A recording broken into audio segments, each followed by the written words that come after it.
Assalamualaikum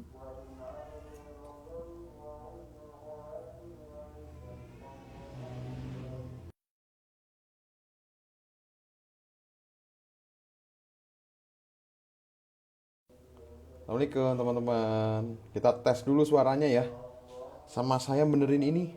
Standnya kok kayak miring ya. Wait. Oke. Tunggu bentar ya. Sama boleh kasih komen kalau suara saya udah kedengeran. Bentar. Stand HP saya miring. Nah, urus. Sip. Oke. Assalamualaikum teman-teman semua. Selamat datang di live Ta'aruf Online Indonesia. Selamat malam. Apa kabar teman-teman? Best toy sekalian di manapun berada. Oh, udah kedengeran. Oke. Terima kasih Kak Rahma. Baik. Malam minggu pada kemana nih? Malam minggu pada kemana nih?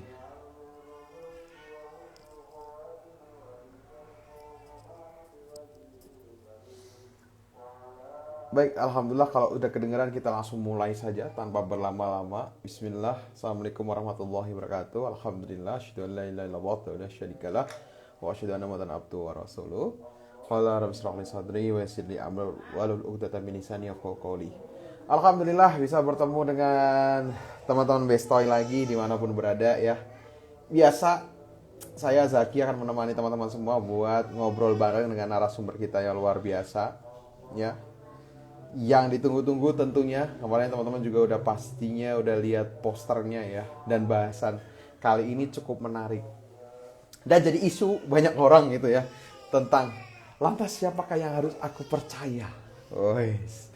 Karena latar belakangnya gini teman-teman, bahwa banyak fenomena ya, bahwa orang yang menjalani suatu hubungan perkenalan, let's say lah ta'aruf gitu, ataupun pernikahan, itu banyak sekali tentang berita-berita negatif belakangan ini gitu.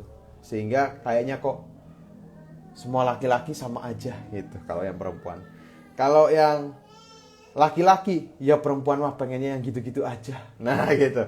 Akhirnya malah trust isu satu sama lain gitu. Nah sebenarnya gimana sih tentang fenomena ini? Nah kita akan kupas lebih lanjut. Jadi ini cocok banget buat kamu yang ngerasa kayaknya kok ujungnya kok gini-gini terus gitu. Sebenarnya ada nggak sih calon yang kayak gitu yang kita harapkan itu sebenarnya ada nggak sih, atau semua orang itu gitu semua gitu, susah dipercaya, nggak tulus dan lain-lain. Nah nanti teman-teman semua boleh banget buat isi pertanyaannya di question box di bawah ya, boleh ditulis pertanyaannya kalau nanti misalnya ada hal yang ingin ditanyakan, biar nanti kita bisa untuk tanyakan langsung dengan narasumber kita, founder dari Workshop for Single dan juga Life Love Mentor Kang Sani. Nah ini udah hadir. Teman, tulis dulu di kolom komentar dari mana aja nih. Ditulis boleh kota domisilinya, biar kita bisa tahu dari mana aja nih. Ya barangkali ada ya tetangganya Kang Sani juga.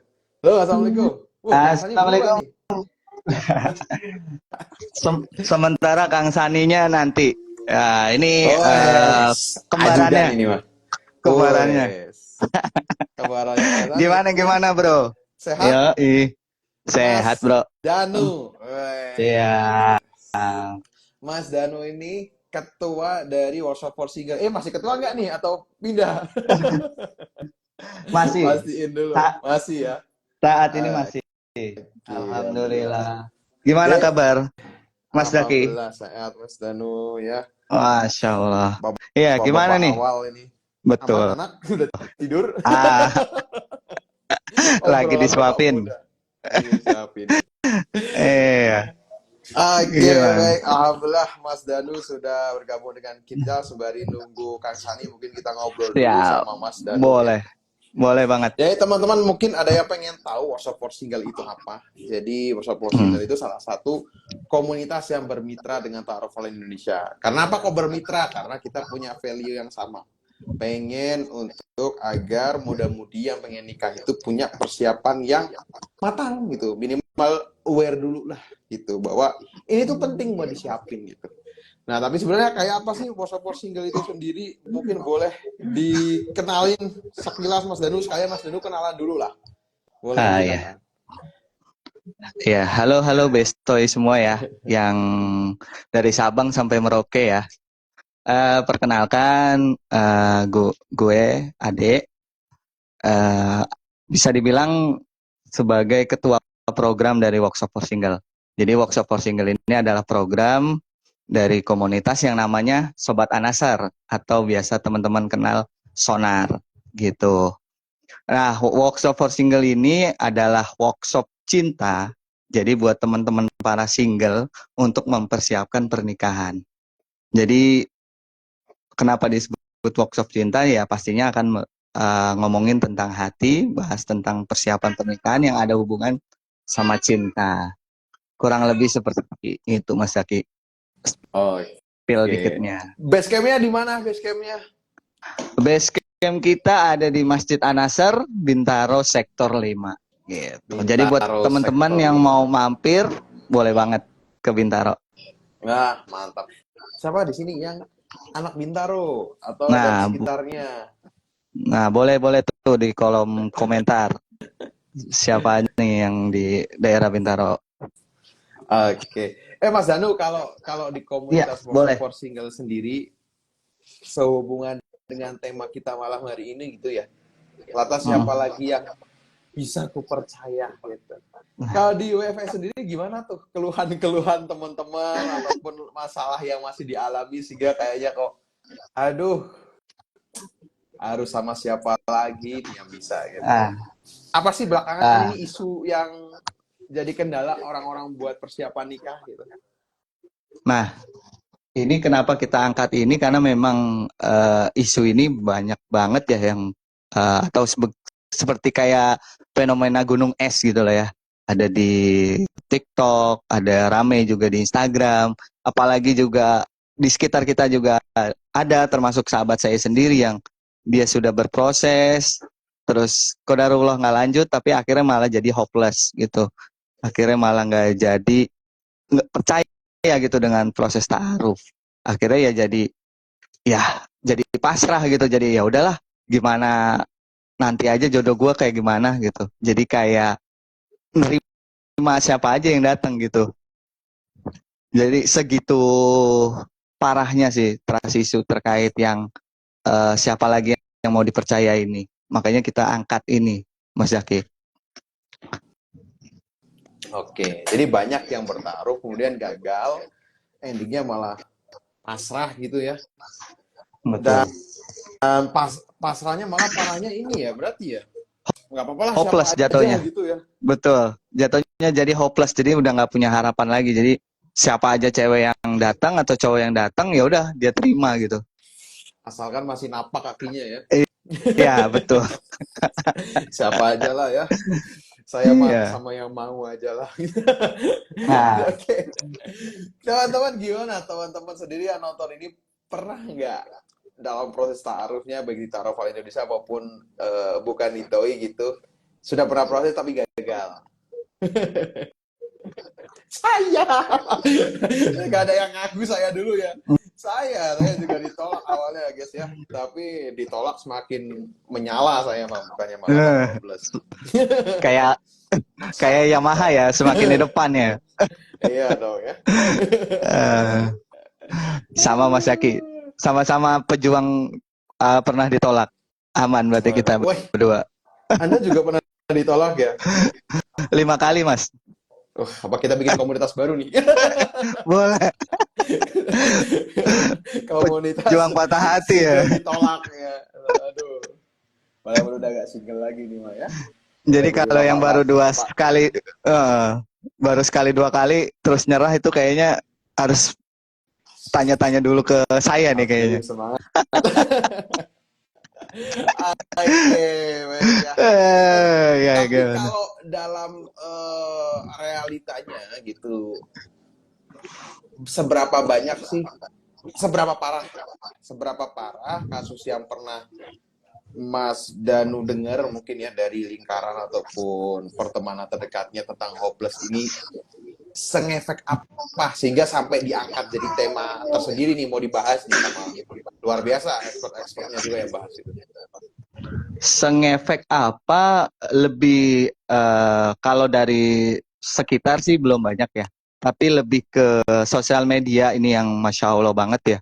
Akhir-akhir ini yang mulai dari perselingkuhan antara menantu dengan mertua, terus antara eh, suami dengan adik iparnya, terus Waduh. juga banyak kasus gitulah yang yang ya seperti kayak fenomena gunung es gitu yang akhirnya ujung-ujungnya mereka yang menjalani pernikahan menganggap gue harus kayak gimana gitu, baik yang dia bertaaruf terus yang dengan cover yang dia sebetulnya lulusan pesantren harusnya tidak berbuat seperti itu, Kok akhirnya malah begitu berbuat gitu ya. seperti itu. Nah itu apalagi kemarin yang lagi viral juga yang Nggak lagi disangka-sangka ya. rame rame di podcast, kalau nggak salah di podcastnya Densu atau siapa gitu.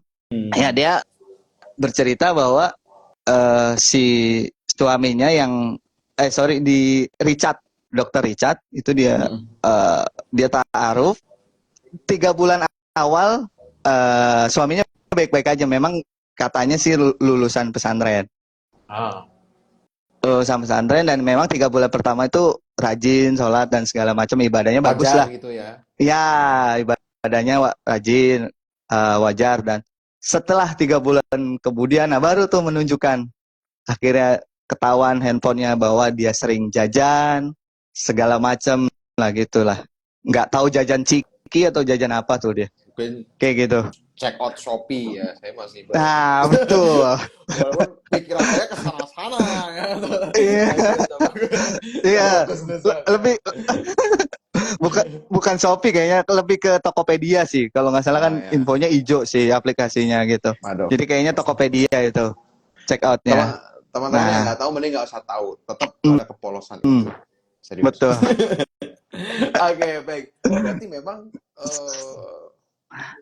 sesuatu yang tadi diekspektasikan itu bakal baik, bakal bagus karena latar belakangnya begitu, ternyata Mm, nggak jamin juga ya. betul. Akhirnya Betul. takut ya, udah ada tadi ipar adalah maut, ada mertua adalah maut, ada teman adalah maut, maut semuanya. Nah, itu. Makanya itu yang kita jadi latar belakang kita mengangkat tema ini yang nanti di WFS Agustus terus jauh lebih mantap lah gitu. Wes. Oh, jadi bakal ada event nih Agustus. Eh, Insya Allah akan ada. Ini Gimana tuh?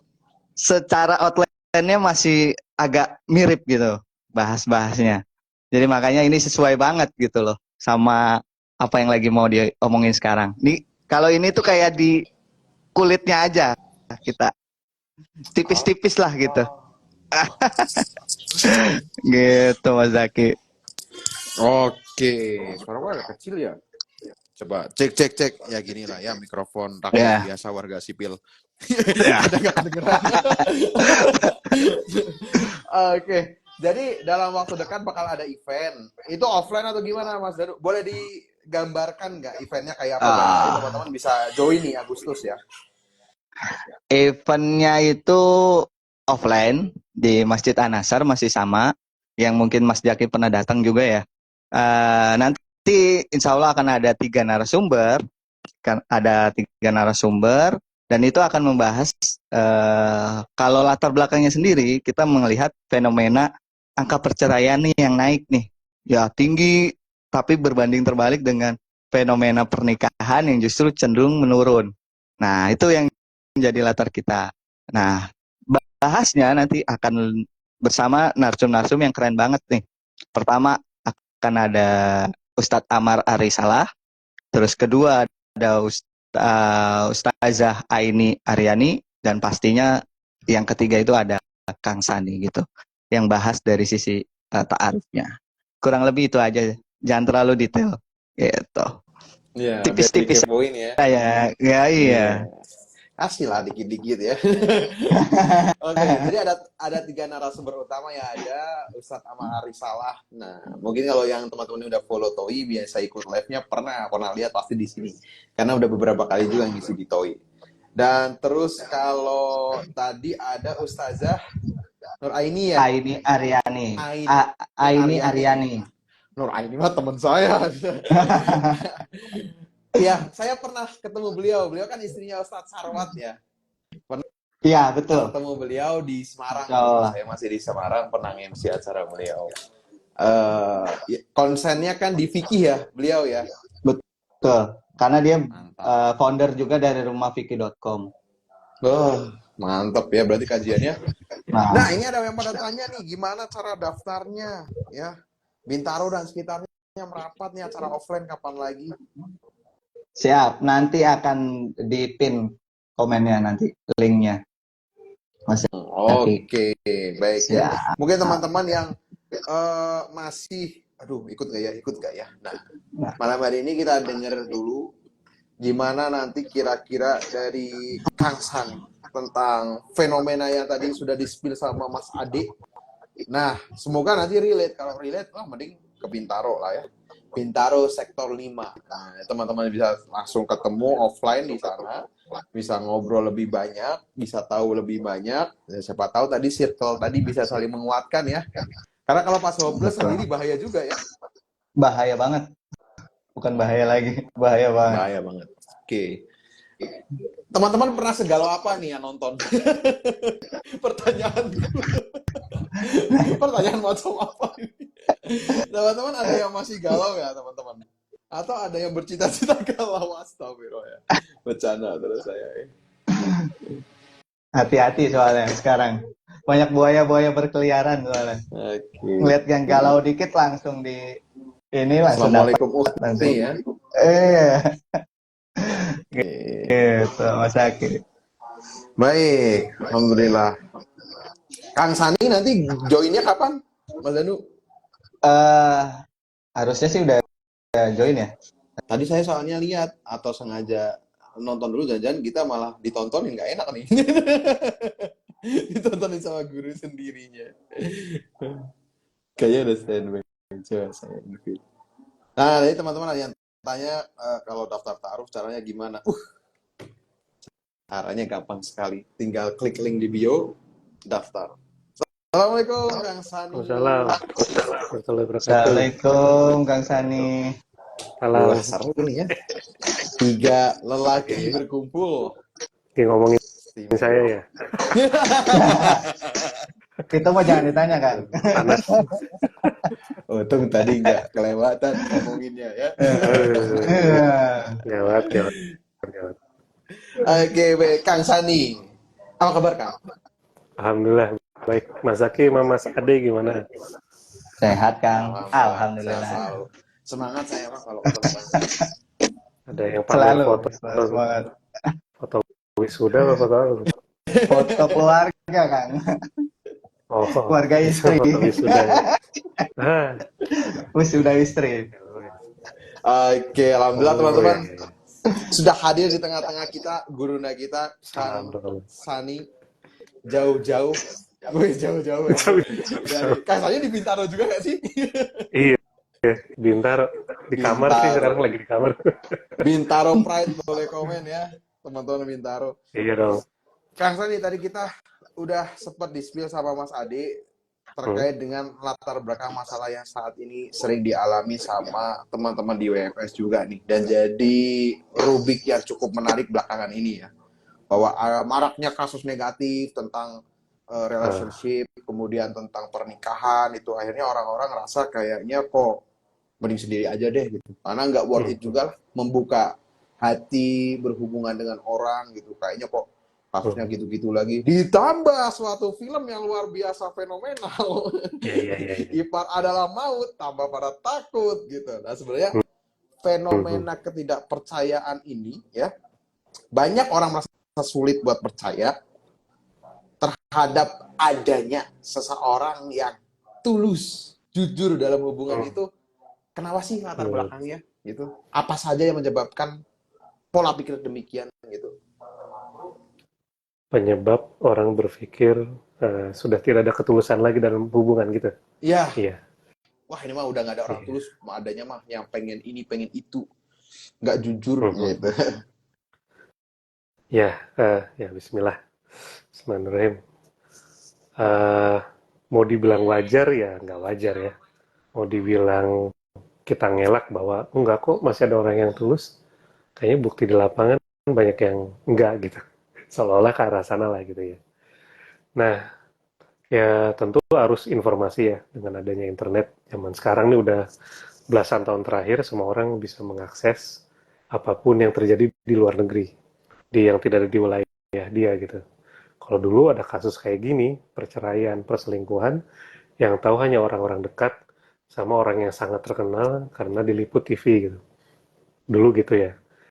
Nah, sekarang kan semua orang bisa mengakses, semua orang bisa tahu, bahkan orang yang tadinya nggak terkenal dan nggak dikenal, tiba-tiba mencuat karena aibnya dibuka misalnya. Jadi memang penyebab ketidakpercayaan lagi pada sebuah hubungan, terutama yang namanya pernikahan, ya karena kita menganggap bahwa kejadian yang terjadi dengan orang lain, itu kayaknya 90% atau bahkan 100% terjadi sama saya juga. Padahal kalau kita mau ngobrol nih ya, Mas Zaki, jadi gini, kalau kita semakin banyak ketemu orang, kita akan tahu bahwa setiap orang itu unik, kasus yang dihadapinya beda, dan mendapat pasangan yang beda-beda. Kita mau misalnya ada orang flexing nih ya, wah suami gua mah udah baik, soleh banget lah, udah nggak ada kurangnya gitu. Ya mungkin baru nikah, atau ya mungkin belum tahu aja gitu. Masih masih banyak yang ketutup gitu ya. Ya, dia bicara gitu ya tidak akan konsisten selamanya gitu. Dia akan merasakan nanti ada masa-masa dia lagi mengetahui bahwa wah ternyata suami saya kekurangannya ini, kekurangannya itu yang dialami oleh dia. Jadi toh memang pada kenyataannya ketika kita menikah dengan seseorang akan menemukan beberapa kekecewaan ketika kita semakin kenal orang itu gitu. Nah, tadinya yang tahu kekecewaan beratnya pernikahan itu hanya orang-orang tertentu yang dibicarakan di lingkungannya. Nah, sekarang semua orang dibuka. Semua orang bisa di semua sosmed bisa bikin disebutnya apa tuh karusel, bisa berapa puluh foto terus cerita dia tak tak tak tak gini gini gini, ibu mertuanya lah, bapak mertuanya lah, perselingkuhan lah, KDRT, semua tuh keluar sehingga semua orang kan algoritma juga bekerja ya.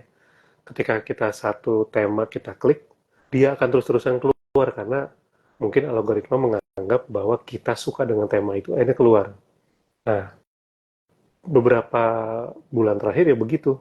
Ketika kita percaya sama sosmed di atas 90% aja ya, bahwa terjadi real, itu nggak masalah soal real ya, mungkin memang kejadian nyata. Tapi lebih dari itu, dia percaya bahwa itu akan terjadi dengan saya, itu akhirnya dia nggak jadi takut nikah. Contoh, Mas Zaki naik motor ya, Mas Zaki ya. Pernah nggak nonton berita kecelakaan motor? Pernah? Dari berita, dari lihat langsung pernah. Oke. Sekarang, Mas Zaki memutuskan nggak untuk nggak naik motor lagi setelah lihat itu? Atau masih? Masih pasti. Kebutuhan itu Masih mah. ya, karena Ya, kebutuhan. Dan bukankah menikah juga kebutuhan yang secara default adalah setiap manusia membutuhkan pernikahan untuk kesehatan mental, kesehatan fisik, dan dalam Islam memelihara hubungan kekeluargaan, ada keturunan, ada apa ya generasi-generasi yang harus kita lahirkan. Memang beda sama motor ya konteksnya, tapi pada akhirnya bahwa kalau kita yakin bahwa orang lihat kecelakaan motor nih kita, wah ini pasti saya kecelakaan deh. Karena saya pernah gitu Mas Zaki, saya pernah dibonceng, kecelakaan di Bandung, sempat trauma tidak mau dibonceng. Jadi kalau naik motor bawaannya pengen bawa karena dibonceng adalah posisi pasrah yang saya tidak berdaya untuk mengontrol. Jadi saya takut gitu lah ke jalan gitu. Nah, ini sempat itu beberapa tahun. Akhirnya saya buktikan ketika saya naik ojek online gitu dan dibonceng teman ternyata nggak apa-apa sampai hari ini. Ya adalah beberapa yang gitu-gitu ya. Tapi alhamdulillah oh ternyata tidak selalu orang dibonceng itu kecelakaan. Dan yang terjadi sama orang bahkan sampai meninggal itu belum tentu terjadi sama kita karena setiap orang meninggalnya beda-beda, jodohnya juga beda-beda. Jadi kalau orang itu misalnya public figure atau siapa yang diselingkuhin, terus kita ngomong bahwa ah kayaknya terjadi sama gue, ya itu sebetulnya kayak mendoakan. Jadi kalau saya nikah, kayaknya saya dapat suami yang selingkuh deh. Kan minta. Nah, kalau ternyata dikabulin Prasangka yang gimana? diulang-ulang ya, Prasangka. jadinya kayak harapan Iya, doa gitu ya. harapan justru secara nggak sadar kita memancing, menarik sesuatu yang menurut kita benar dan pasti terjadi.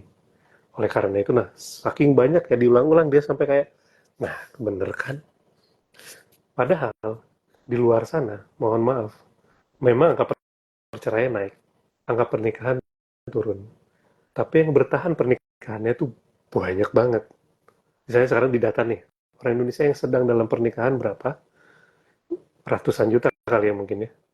Suami istri itu misalnya se-Indonesia dihitung gitu. Katakanlah jumlahnya 50 juta lah katanya dari 270. Yang cerai kan 500 ribu.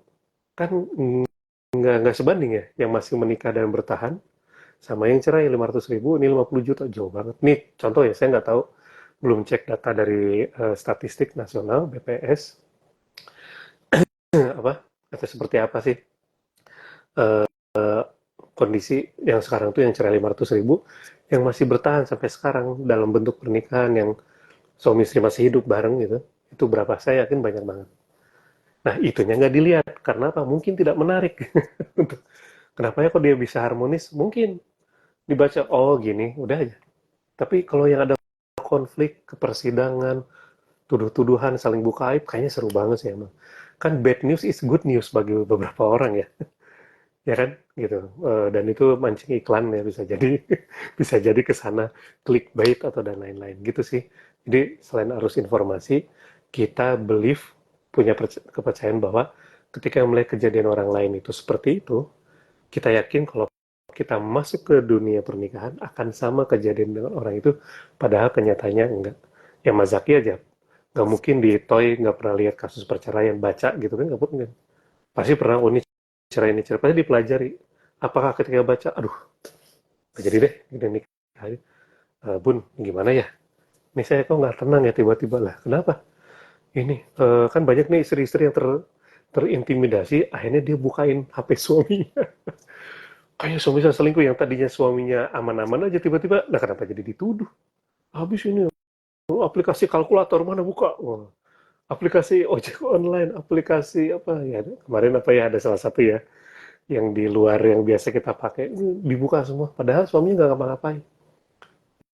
Ya kalau yang ngapa-ngapain ketahuan, kalau nggak gimana akhirnya jadi nggak nyaman rumah tangganya. Jadi balik lagi, arus informasi yang dimana terus-terusan mendapat berita negatif, yang dia punya belief bahwa berita negatif itu pasti akan terjadi sama dia, itu bikin dia jadi takut dan tidak percaya sama lembaga pernikahan.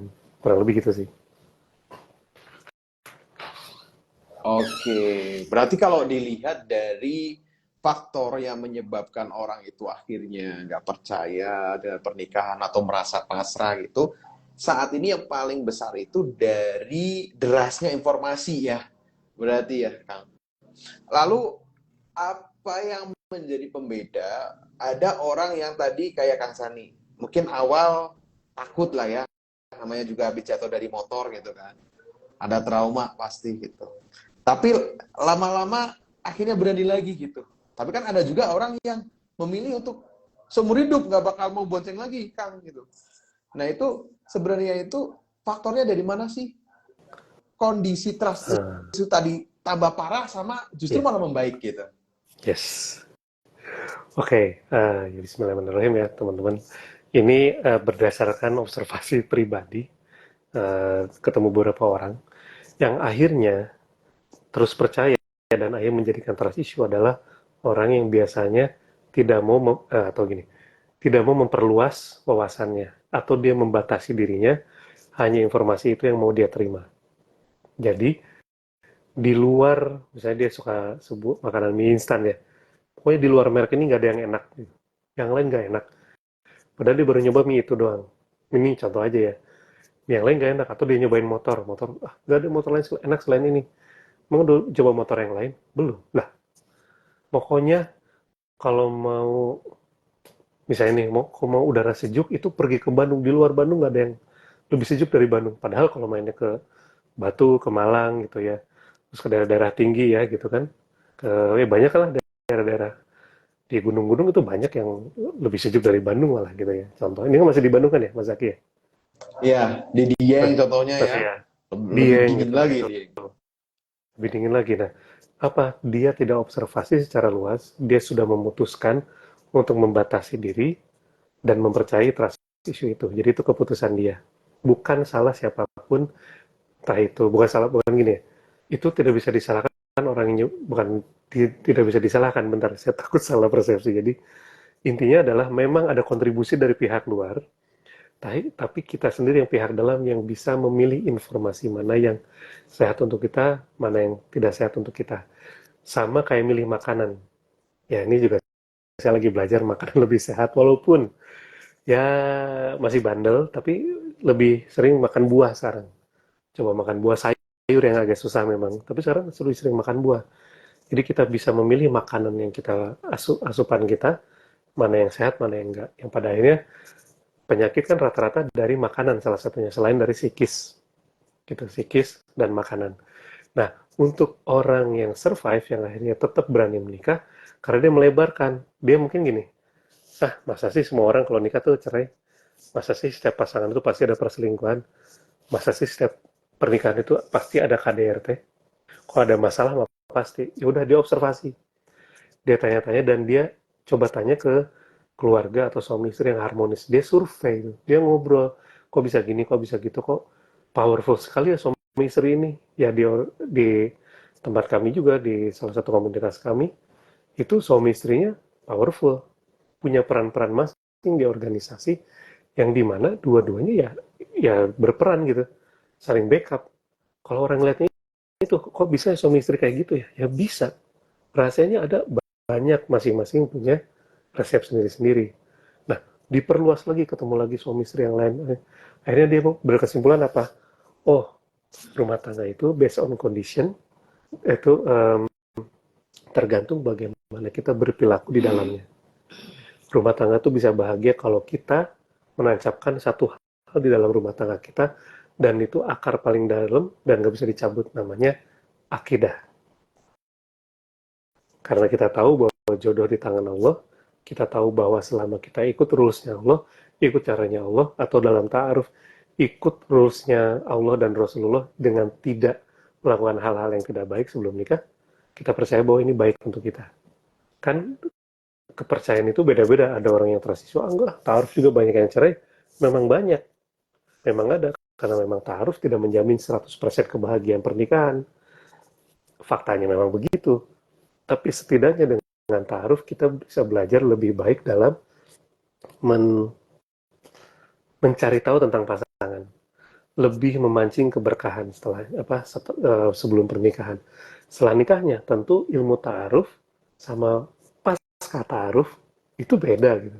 Pasca nikah setelah akad, nah itu beda lagi. Jadi jangan ta'aruf nih belajar di TOY, belajar di workshop for single, setelah itu selesai nggak belajar lagi, ya enggak, naikin ilmunya lagi di ilmu rumah tangga. Jadi nggak berhenti di situ.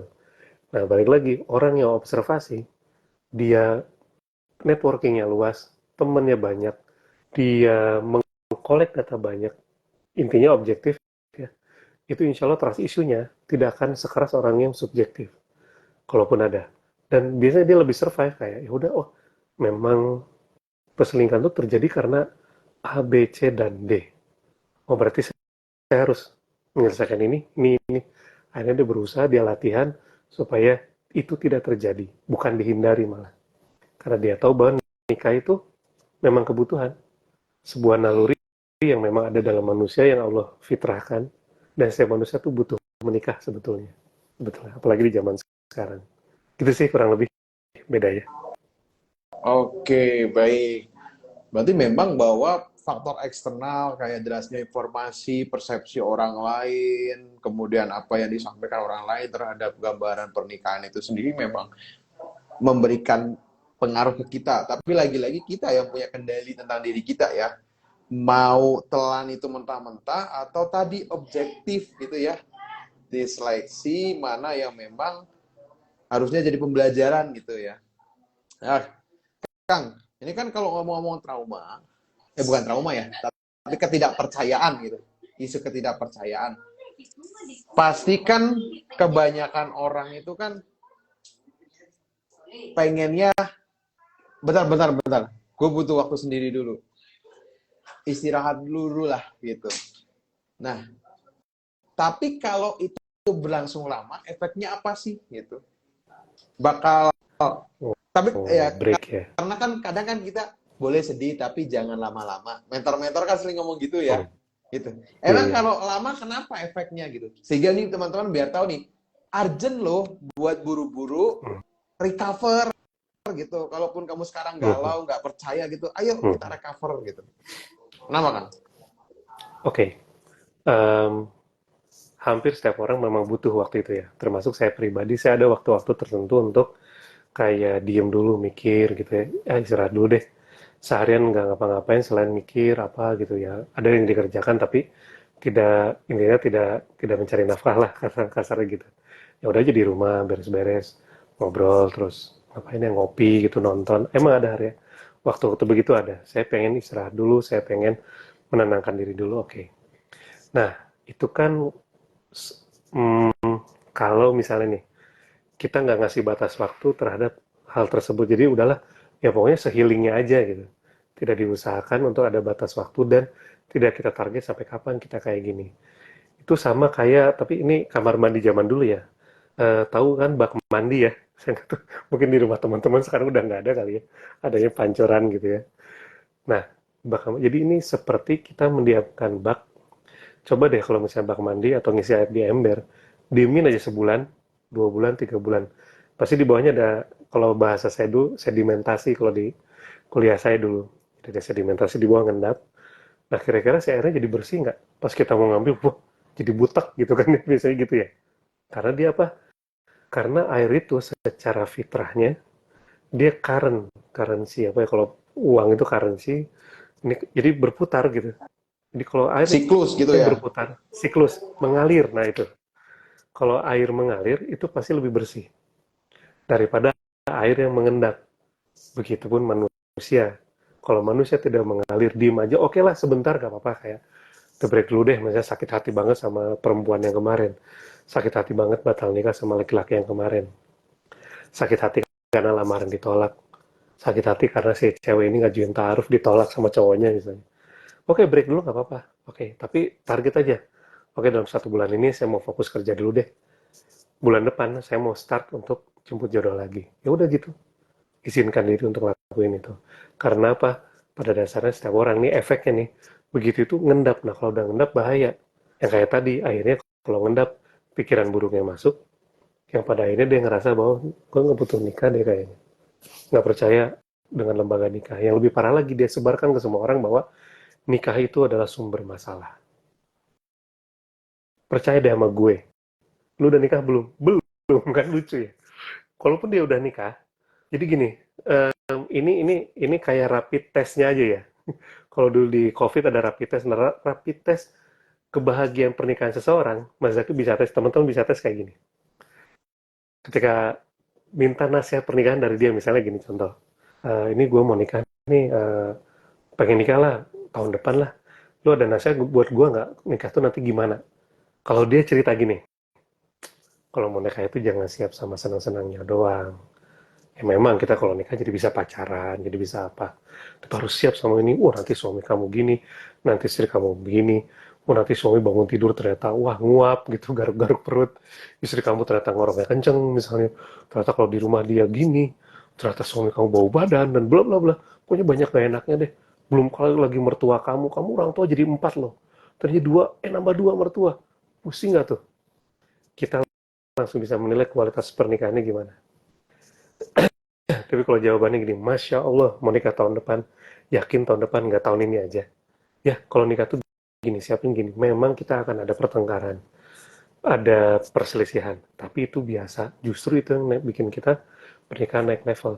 Tapi, Masya Allah, keberkahannya tuh kerasa. Kita tuh jadi kerasa hidup itu ternyata, oh, memang, waduh, punya tulang rusuk dan tulang punggung itu menyenangkan gitu. Kedua tulang ini menyatu, itu seru banget. Emang pegel kalau satu bahu doang manggul tas berat, kalau dua dua bahu kan lebih enak gitu. Tapi memang juga tetap harus siap dengan segala guncangannya, cobaannya. Tapi insya Allah kita bisa lewati dan mengatasi kok kalau kita belajar. Kira-kira kalau orang ngomong gitu, kita menilai si orang itu gimana Mas Zaki? Kalau misalnya Mas Zaki nanya orang yang kedua nih. Wah, tenang, pasti lebih semangat lagi buat nikah gitu ya. Ah, Berarti nikah iya nih, itu boleh ya? Hmm, memang ada masalah tapi menyenangkan nih gitu. hmm, Bisa kok gitu. pasti ada. Mm-mm. Bisa. Setiap orang punya kesempatan yang sama untuk bahagia dalam pernikahan. Yang sayangnya banyak orang yang melepas kesempatan itu dengan memilih tidak menikah karena takut dari kejadian orang lain yang belum tentu kejadian sama kita.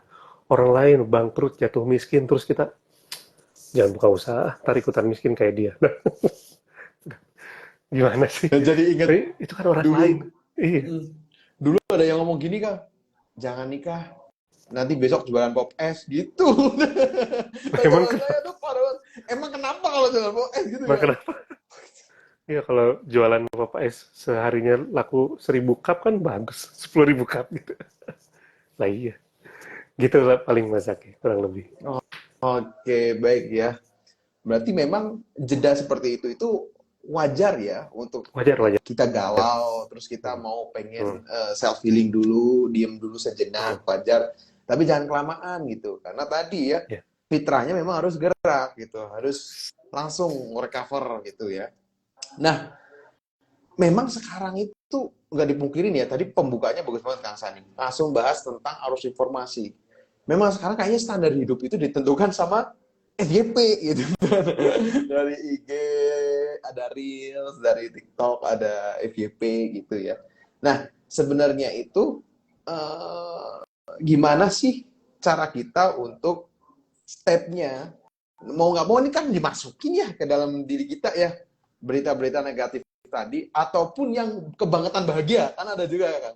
Ya kayak, wah pokoknya happy semuanya, mulus, nggak ada jendolan gitu. Nah, gimana biar kita itu lebih realistis dan objektif ketika dapat berita tentang rumah tangga yang mungkin sangat buruk ataupun malah justru sangat baik gitu. Padahal realitasnya nggak seperti itu gitu. Ya, yang pertama gini, kita terbiasa menerima informasi tanpa ada konfirmasi. Kita tuh males. Memang ke apa ya, persentase literasi Indonesia kan rendah katanya, ya. Nggak tahu berapa persen, tapi kayak dari satu artikel tuh bisa menyimpulkan seluruh kehidupan kita gitu ya. Waduh, udah parah nih. Udah, tanpa dia, jadi orang tuh malas konfirmasi. Contoh nih, katanya lebih baik kita siap dulu, selesaikan dengan diri sendiri baru menikah, daripada kita nikah dalam keadaan belum siap.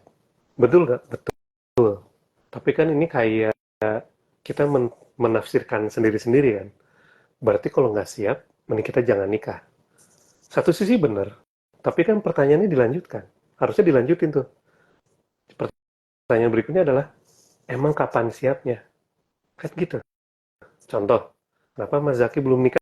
Waktu itu misalnya ngomongnya gini, saya belum memantaskan diri. Dalam hal apa memantaskan diri? Ya, dalam hal agama. Contohnya, ya sholat lumayan sih. Apa ya gitu. Ya ngomong aja takut karena nggak punya duit kan selesai gitu. Misalnya, saya nggak punya duit nih. Contoh nih, ini lebih fair. Bagi saya lebih fair. Ya duitnya belum siap. Loh kenapa emang? Nanti baru di exercise, di assessment. Baru ketahuan bahwa, oh problemnya di situ. Nah sekarang kan problemnya tuh kayak, saya belum siap itu apa?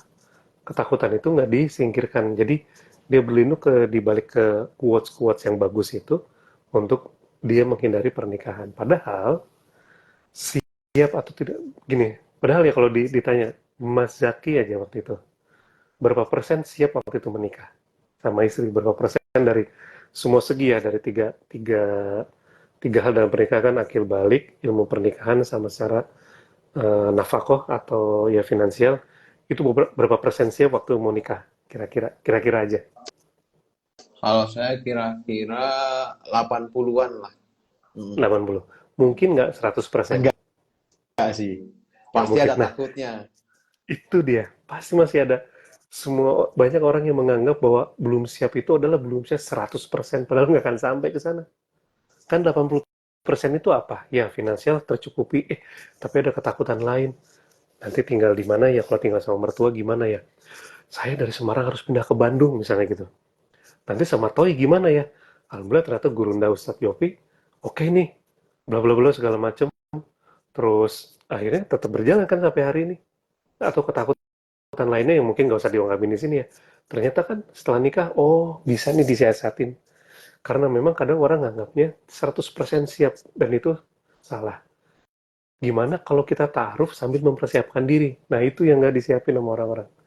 Yang nggak mau gitu lah. Belum siapa, belum selesai sama diri sendiri. Emang sama diri sendiri ada apa? Saya ada trauma. Oke, terus traumanya mau diapain?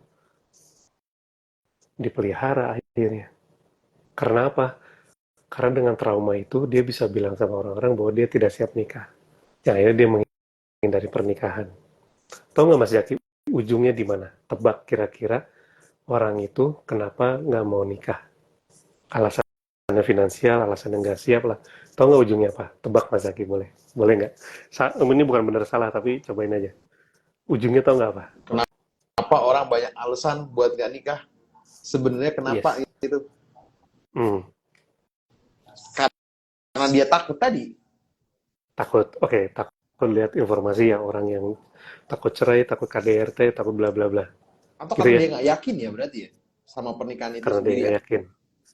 Itu betul. Nah, kalau kita bungkus secara kesimpulan, semua alasan itu ada, atau ini takut patah hati ya, gitu ya.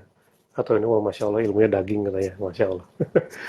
Nah, pada ujungnya adalah dua kemungkinan. Tapi saya yakin yang satu ini lebih tinggi daripada yang satu lagi. Ada dua kemungkinan. Namanya komitmen. Antara dia tidak mau berkomitmen atau dia takut berkomitmen. Tapi biasanya dia lebih tidak mau berkomitmen. Dia tidak mau kehilangan kebebasan, tidak mau berkorban, tidak mau naikin level dirinya, tidak mau ada pain, kan no pain no gain gitu. Dia tidak mau cari cara yang tidak enak walaupun itu yang terbaik, maunya cari yang enak walaupun itu tidak yang terbaik. Nggak masalah deh, intinya orang tuh tidak mau komitmen aja kalau nggak mau nikah. Itu sih, coba gali-gali deh. Saya kan sering Iya, iya, coaching iya. orang yang nggak mau nikah. Heeh. Cobain aja, nanti Mas Zaki tanya sampai di kulit dia.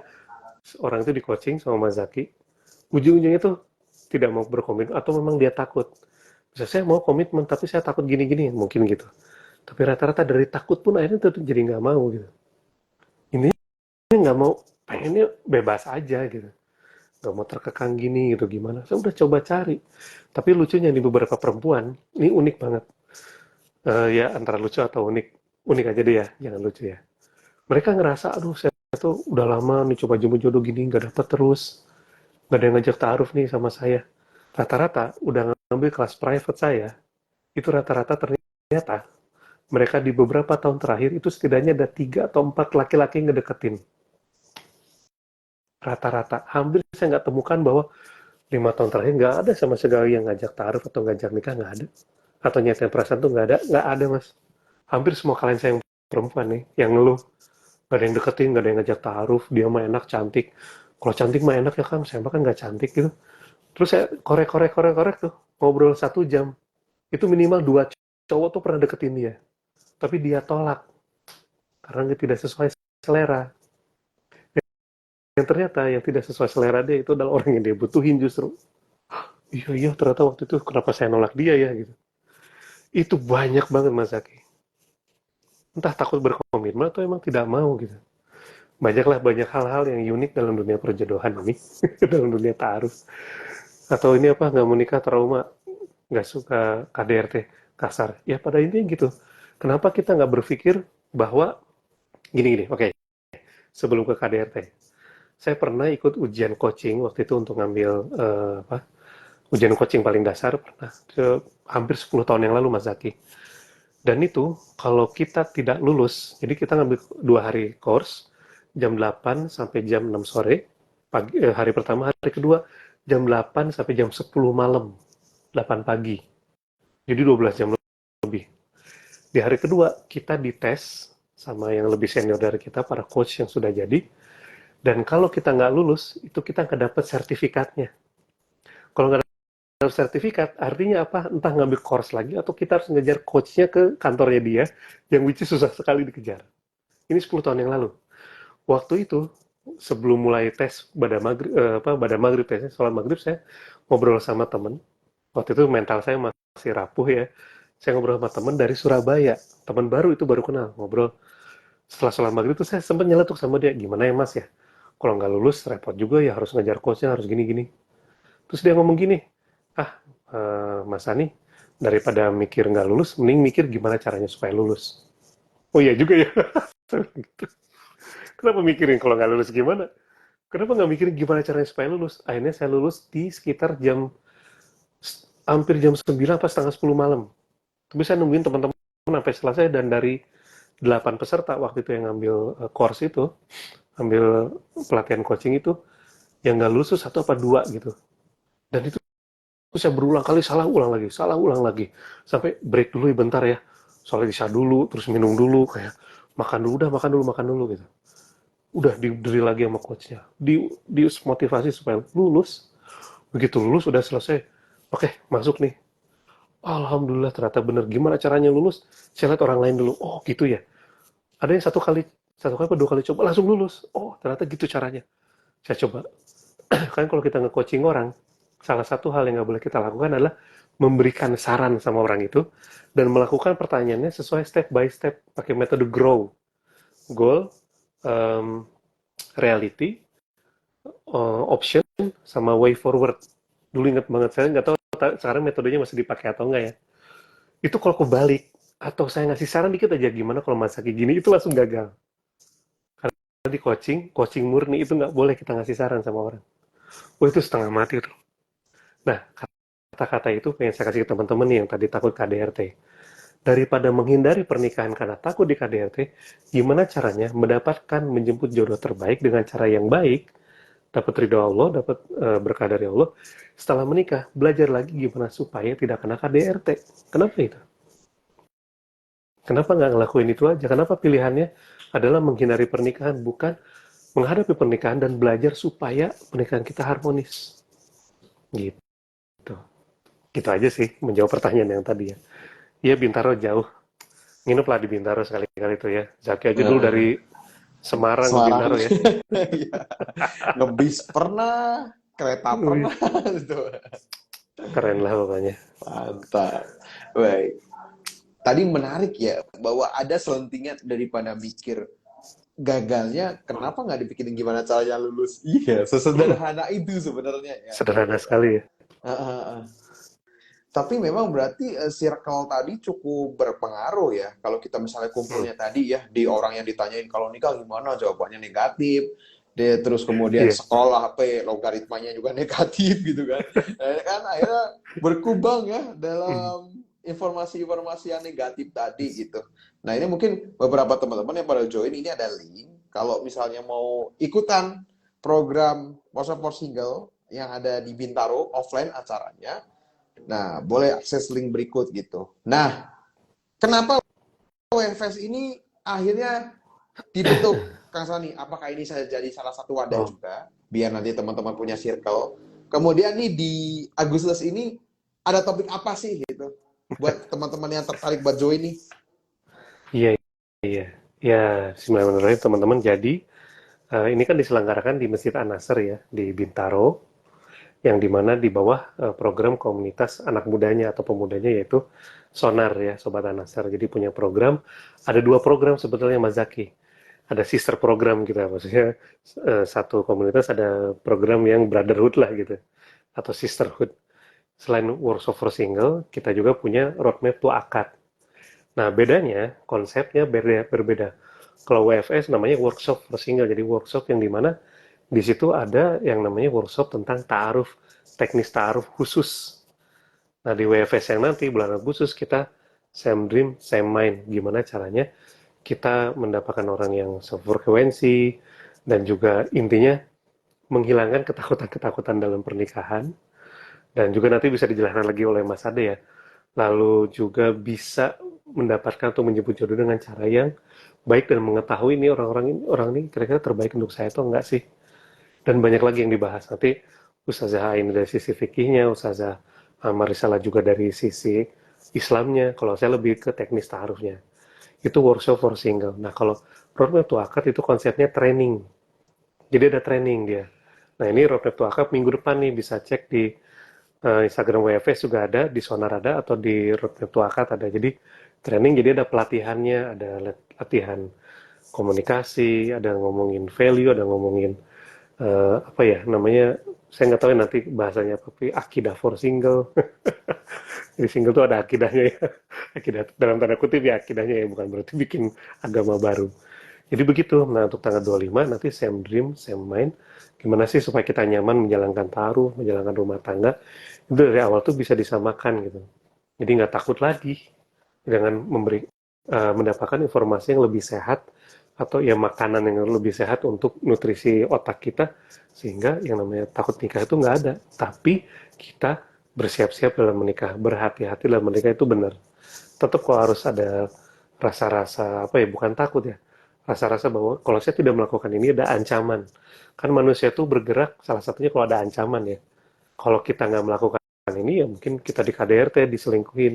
Tapi supaya tidak terjadi, nah kita belajar ini. Kurang lebih gitu sih untuk workshop for single, ada workshopnya, dan punya keunikan masing-masing. Nanti lebih lengkapnya mungkin Mas Ade bisa menjelaskan, atau bisa cek di Instagram kita ya, di workshop for single dan roadmap to akad. Atau di Sobat Anasar juga boleh, atau di Masjid Anasar juga ada. Gitu. Oke, baik, Kak Sani. Nah, teman-teman juga nanti kita akan share ya, habis sesi live ini nanti kita naikin juga di story. Jadi teman-teman nggak usah repot-repot, nggak masalah. Nanti habis ini pantengin aja story Instagram Powerful Indonesia, nanti akan ada informasinya. Apa sih tadi untuk detailnya, teman-teman semua bisa klik dulu. Nggak masalah, klik dulu linknya. Itu nanti ada penjelasannya kok, kayak narasumbernya siapa aja, apa yang dibahas gitu. Dan ini menarik ya. Dan memang tadi kalau di obrolan kita malam hari ini sebenarnya berat sih gitu. Sebenarnya berat, tapi Kang Sani enaknya pakai analogi. Jadi kita bisa ngikutin gitu. Sebenarnya berat karena ini lebih ke fundamental thinkingnya gitu ya.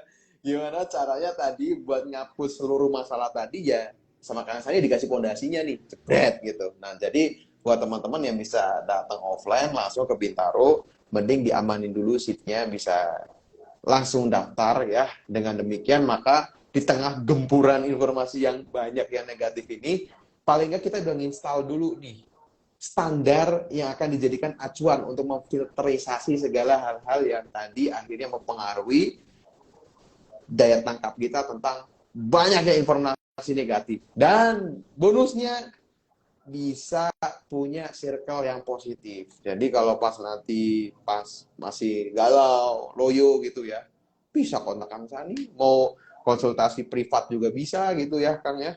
Nah, karena memang kadang masalah-masalah itu kalau yang udah sifatnya dalam memang harus ada treatment khusus gitu ya Kang Sani ya. Betul Baik, sekali. Alhamdulillah ya. Jadi teman-teman semua ditunggu ya di Bintaro, langsung kepoin aja dulu, coba baca-baca lagi, atau langsung amanin aja seatnya, nggak masalah. Sayang banget kalau kelewat, nggak tahu kapan lagi acaranya. Jadi mumpung ada, mending diamanin langsung gitu. Baik, nggak berasa ya, udah mau 1 jam live kita. Mungkin dari Kang Sani untuk pesan kepada teman-teman semua tadi ini yang sudah nonton 40-an orang lebih, bahkan tadi 50-an orang lebih gitu yang nonton, yang nyimak. Tadi juga ada beberapa ya yang tanya dan sudah sedikit diulas juga tanpa diajukan pertanyaannya Kang Sani, tapi juga sudah mengarah ke sana tadi. Nah, mungkin sebagai penutup nih buat teman-teman yang masih terbayang akan masa lalunya yang mungkin kurang mengenakan, akhirnya mau nikah itu takut gara-gara bayang masa lalu tadi, baik yang dari diri sendiri pengalaman ataupun apa kata orang gitu kan, jadinya akhirnya takut gitu.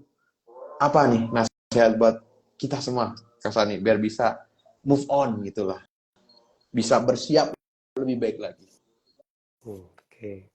Oke, bismillahirrahmanirrahim teman-teman. Jadi sekarang kita harus menjadikan diri kita yang berkuasa atas diri kita. Jadi kita jadikan diri kita yang memilih mana informasi yang sehat untuk otak kita, perasaan kita, diri kita, mana informasi yang kita nggak butuhin. Kalau kita sudah berani memilih informasi, apalagi soal pernikahan, dan kita dalami itu, kita observasi itu, teman-teman tuh yang namanya ketakutan akan berkurang. Plus, teman-teman perlu diketahui bahwa semakin minim ilmu, semakin tinggi ketakutan. Semakin tinggi ilmu, gini, berbandingnya begini. Jadi ketakutan-ketakutan, kayak tadi mungkin ada yang nanya, mending balik sama yang masa lalu atau cari yang baru. Tergantung kalau yang masa lalu itu memang belum nikah dan dia orang baik, siap ta'aruf dan menikah, mending itu. Tapi kalau dia toksik dan melakukan hubungan yang tidak sehat, mending cari yang baru, tergantung. Nah, makanya untuk bisa memperlakukan pasangan, untuk bisa taruh dengan baik, belajar di Taaruf Online Indonesia, belajar juga di workshop for single atau roadmap to akad.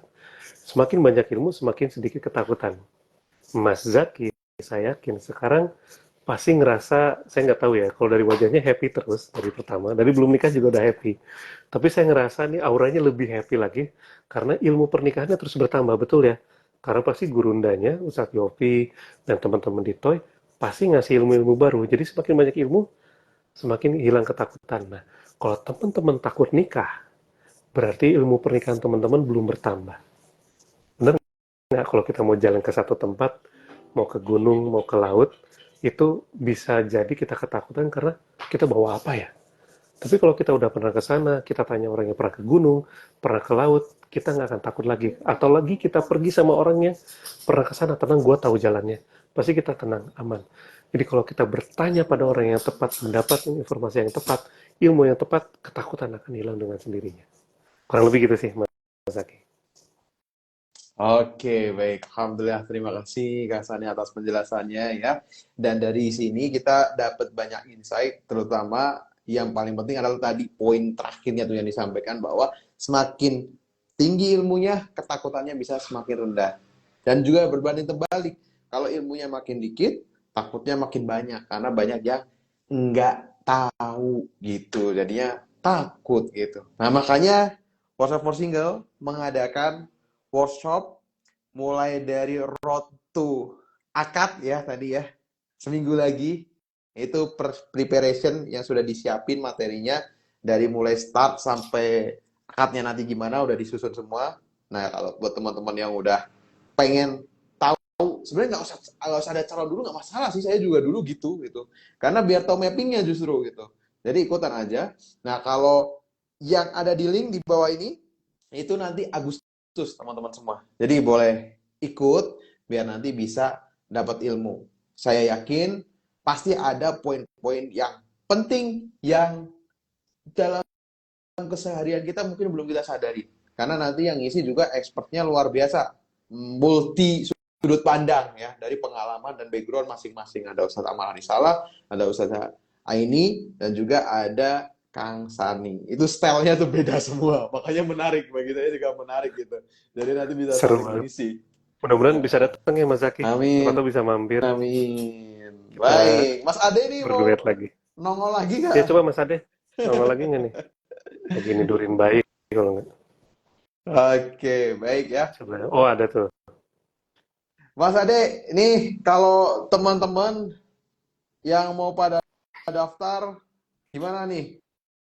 Bisa langsung ke link, terus acaranya offline aja berarti ya Mas Ade ya? Masih mute ya? Ini Eh, Pak. Ayo, ya, ayo, ayo. iya. Ya, sorry Mas. Ya, saat ini masih offline, doain aja supaya bisa hybrid ya. Jadi biar bisa menjangkau semua. eh ya, ambil kesempatan di bulan ini karena kita masih promo. Kita masih ada early bird yang harganya hanya 249. Jadi buat teman-teman yang mau daftar, manfaatin banget nih promo ini gitu. Karena di Agustus nanti harganya akan normal gitu. Jadi manfaatin nih promo yang 249 ini gitu. Dengan ilmu dan narasumber yang Masya Allah yang bakal nanti teman-teman dapatin gitu. Oke, baik teman-teman, kabar baik tambahan, ada early bird. Jadi langsung aja daripada nanti angus 249 dapat 3 narasumber bintang ya. Kalau workshopnya kepencar itu lebih biaya daripada itu. Udah harus daftar ini, daftar ini, daftar ini, ke sana, ke sini, ke sini. Ini satu tempat. Satu kali daftar, satu kali tempat, segitu setahun sekali lah katakanlah, ya nggak ada ruginya bagi saya mah gitu. Karena nanti kalau udah nikah malah bahaya kalau udah nikah baru ke situ. Berarti kan ada penyesalan gitu ya. Terlambat nih Nah. stepnya gitu. Mending sekarang memang belum nikah, masih persiapan, ya udah dimatengin, mumpung ada gitu. Jadi boleh silakan teman-teman semua.